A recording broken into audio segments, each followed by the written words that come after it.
Genetic selection promises healthier and smarter children, but there are serious moral quandaries. The first genetically selected baby was born in 2020, but it wasn't particularly controversial. As part of the IVF process, doctors extract and fertilise multiple eggs, usually between 8 to 14 of them. Just 2 or 3 embryos are selected and brought to term. So if you already have to select which embryos are to be implanted, is it better to make a blind decision, or a decision informed by genetic selection?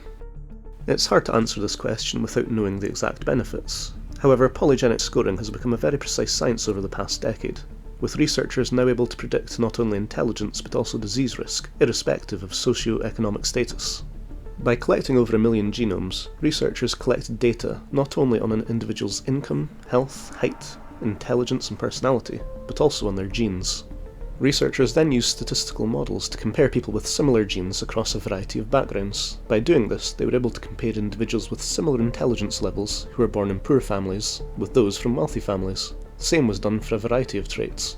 This allowed the researchers to deduce what percentage of intelligence, income and health were due to genes, and what was due to external factors, like environment.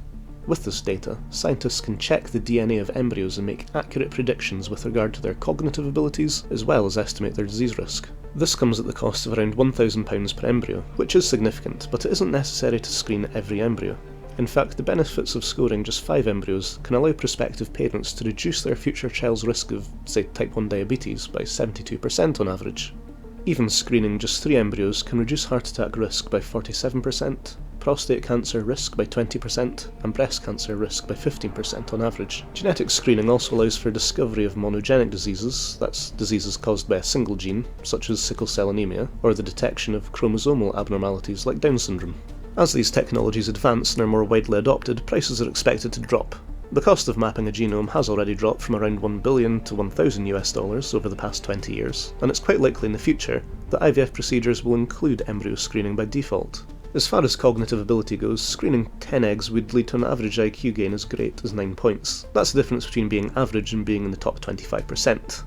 But given these statistics, if every baby were to be screened through this process, it could move the entire intelligence curve, and because cognitive ability follows a normal distribution, this would result in 4.5 times as many gifted individuals, and only 1/5 as many intellectually disabled individuals.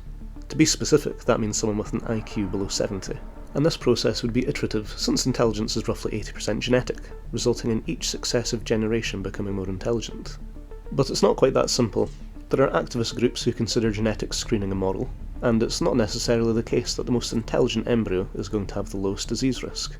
In fact, you may find that an embryo may have a lower risk of, say, heart disease and a higher risk of breast cancer, or that the embryo with the lowest cognitive abilities is very slightly healthier than another embryo with higher cognitive scores. How exactly would you weigh up these options? A lot of people would probably find it more palatable to make a blind choice than an informed one in these cases. Imagine you're going through IVF, and you have to select which embryos are implanted and which ones are discarded regardless of whether you get them screened. So you take the genetic test, the results come back, and you could choose an embryo with a much higher IQ but a very small but increased risk of cancer.